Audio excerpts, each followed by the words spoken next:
Now, I told you guys last week I did my first Sabbath, and I keep saying I did, but I celebrated. It's not supposed to be did like it's something like it's a chore. It's supposed to be a celebration. And so the reason why I'm saying I did, because it just feels familiar to me to keep saying I did the Sabbath, but it's supposed to be a celebration, right?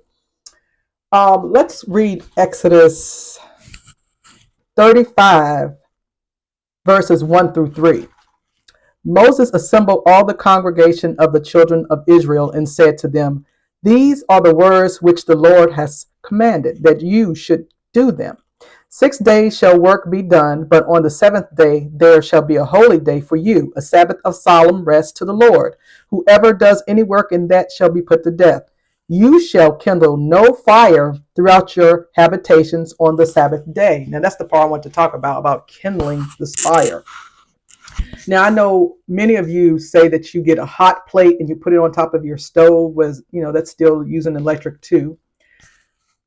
When I did my Sabbath, I found it very difficult to figure out about heating things up without using some kind of electric, right?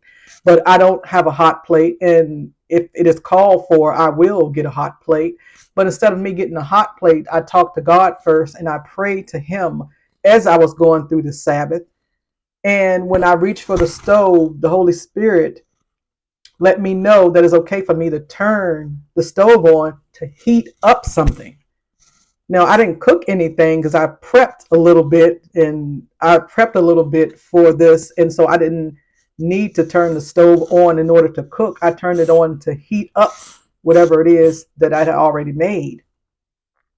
And so if you all think about the word kindling, like if you get two twigs and put them together and trying to find a way to start something up, kindling, you actually have to go about doing something, it's starting something in order for it to go. So think of, you taking a match or a lighter and doing something to, you see what I'm trying to get at as far as the word kindle, something that you had to actually make happen yourself, compared to when you just turn on the stove. You just turn on the stove. I'm just trying to get it, you all, to see that when you turn on the stove, you're turning on the stove. That's a different act than kindling a fire. Like if you're cold and you're trying to kindle a fire so that way you can get warm. Kindling. So upon me going through this only one time, it looks like the Holy Spirit is informing me that it's okay to turn on your stove, not to cook during the Sabbath, but to heat up your food. So you don't necessarily have to go get a hot plate. And I'll just leave that right there for now, and I won't go any further for this moment so you all can digest that.